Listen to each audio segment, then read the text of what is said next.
the assets are linked directly to the people who live and work in coastal areas.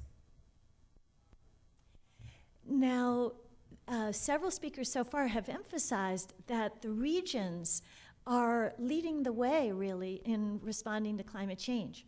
And these are findings from the Climate report, which was done in New York State. And here, and these are generally valid for all of, for the Northeast. Here we see higher water levels, strong winds, heavy precipitation from coastal storms already are impacting our areas, and that the warming ocean waters raise sea levels through thermal expansion. And this is one of the main reasons why we have sea level rise already and why the sea level rise is projected to increase. There's also the melting of the land ice as well. So we're already seeing barrier islands being significantly altered, and these risks will be increased as we go into the future. So how did New York City organize its adaptation process? What lessons could we learn for other regions and perhaps for national best practice, to create national best practices? So the first one is right at the top, leadership. In New York City, Mayor Bloomberg has taken on the climate change issue and has been a leader in making response to climate change a major effort of his administration. The second key best practice is coordination. Climate change and adapting to climate change, if we just even take coastal areas, tremendously complex. And that's why there has to be coordinating bodies that are going to bring the various groups together. And in perhaps President Obama's commissions that he's setting up are going to help to provide this coordinating role. In the case of New York, it's called the Office of Long-Term Planning and Sustainability. By the way, this is actually a good point, that sustainability is a larger frame that then climate change comes into. That's I think, a key point in New York as well. Then we have on the left, we have all the agencies that are in charge. They manage the critical infrastructure. They came together in the Climate Change Adaptation Task Force. At the end of this, well, it's still ongoing, but at first it started with about 20 agencies, and then by the end it was 30 or 40, and people were calling up and saying to the coordinating body and say, we want to join, because one agency on its own, or one private, for example, all the cell phone providers were there, they can't be taking on the challenges of developing an adaptation plan all by themselves. It's just, it's too complicated. And also it needs to be coordinated so that the interdependencies across these agencies, across water, energy, communication, are dealt with in a coordinated fashion. So that's the bodies that are responsible for implementing the adaptations.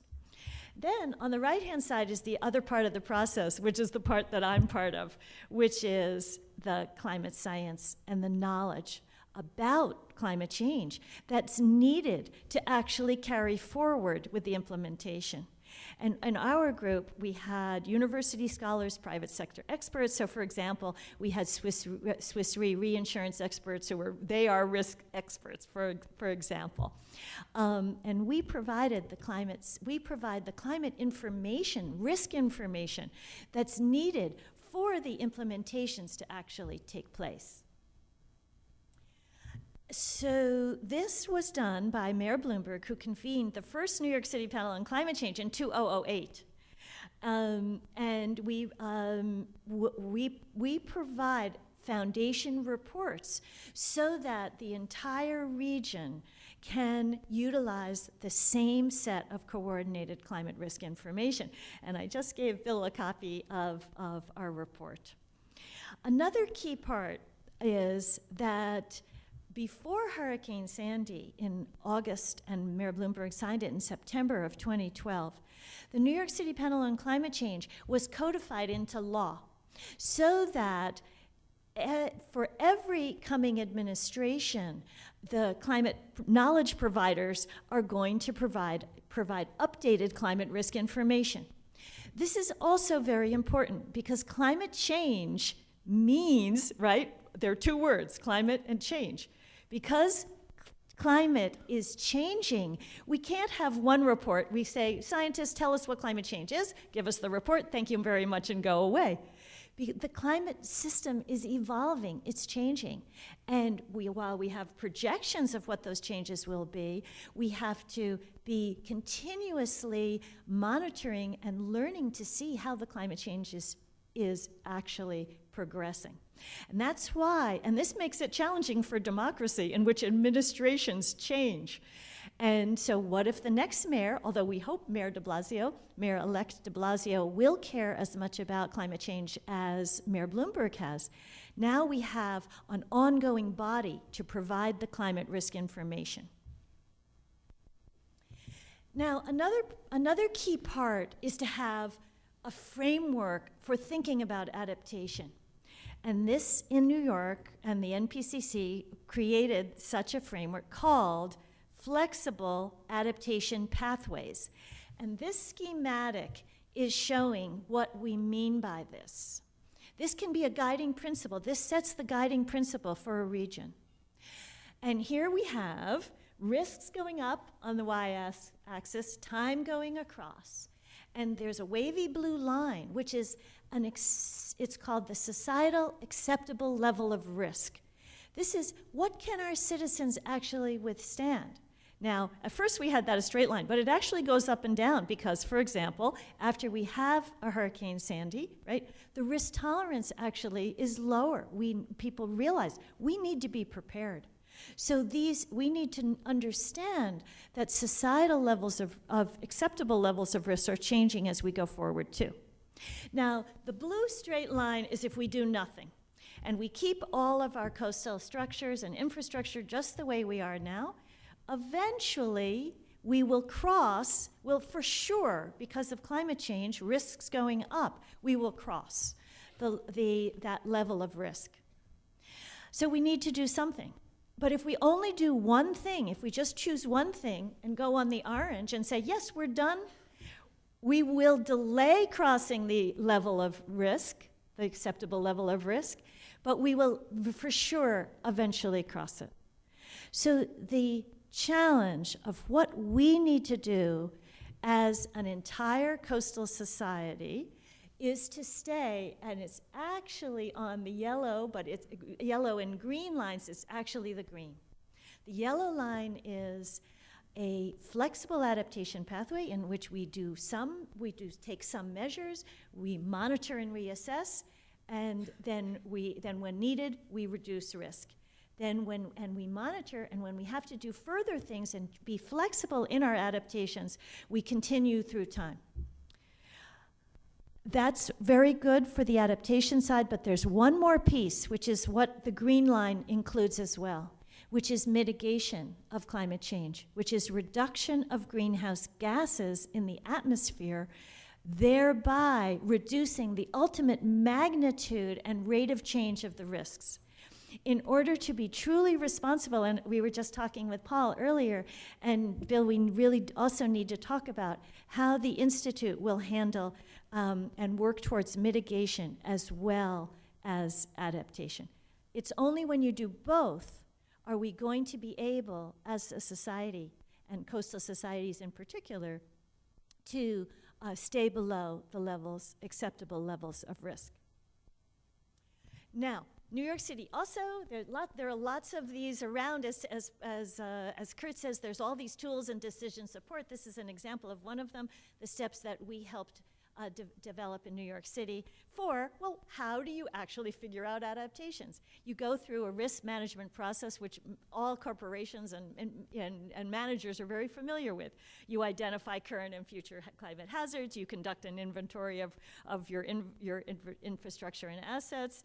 You identify vulnerabilities. You characterize them. Which ones are the most critical? Which ones can we wait on?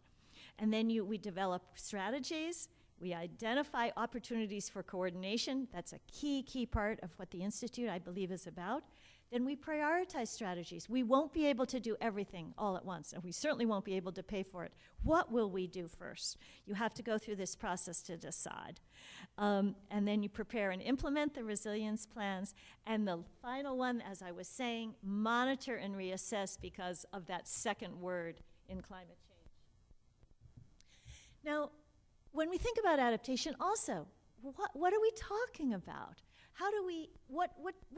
What is adaptation to climate change? First of all, what does it entail in terms of the definitions? It reduces the level of physical, social, and economic impacts of climate. And also there's the potential, and this is also very important, to take advantage of new opportunities. Not every single thing about climate change is bad. Certainly in the later years, the significant risks increase. But for example, warmer winters, there might be some people in Boston who might like that. My sister lives here, and she hates the cold winters. So we have to be very clear and honest about some potential opportunities as well. But now, we have to think about types of adaptation. There's management and operations. Right now, in heavy inland flooding, I'm sure the crews in Boston are out cleaning the drains already.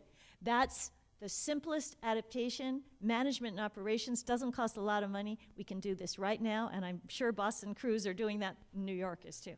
But of course, infrastructure will be needed. Infrastructure changes will be needed. But of course, there's policies. Insurance policies are part of adaptation as well. Adaptation, in terms of groups, who does adaptation? Of course, private as well as public groups. And then we see the telescoping of scales, the local and municipal, county, state, and national. And this is one of the main challenges, to get all of these multiple jurisdictions working in an aligned way. Levels of efforts can be small or large. We have to really think about this as a portfolio approach, not just one solution, such as, oh, let's just put up barriers, and that's going to solve everything. And then what's our timing of our strategies as well? Are they short-term, medium, or long? So, what resulted in the New York City process before Hurricane Sandy? This, by the way, was one of the top questions that the media asked us. Was New York prepared? And after struggling to answer that question, because they wanted us to say, no, New York was not ready. But that's not true. New York had implemented things because of that work that we had been doing that I was just describing. I came finally to tell the media that New York had been in low gear in terms of developing climate resilience before Hurricane Sandy, and after Hurricane Sandy has moved into high gear. But just for example, to give some of the examples of what New York has done, it planted over 300 green streets, vegetation that absorbs stormwater. It was doing the LIDAR. It had gotten the LIDAR so that it would know what it would much more critically and more correctly know the elevations of the coast. It had incorporated sea level rise into its comprehensive waterfront planning. And very importantly, it had developed the evacuation. It had extended and advanced its evacuation plan. But then Hurricane Sandy came along just a little over 1 year ago. And it was a very unusual storm. And this is very important because these storms and surprises can happen. Hurricane Sandy will never happen again, but there can be other storms with other surprises. The storm timing coincided almost exactly with the high tides. it was a very large storm extending over 1,000 miles. And just there's the top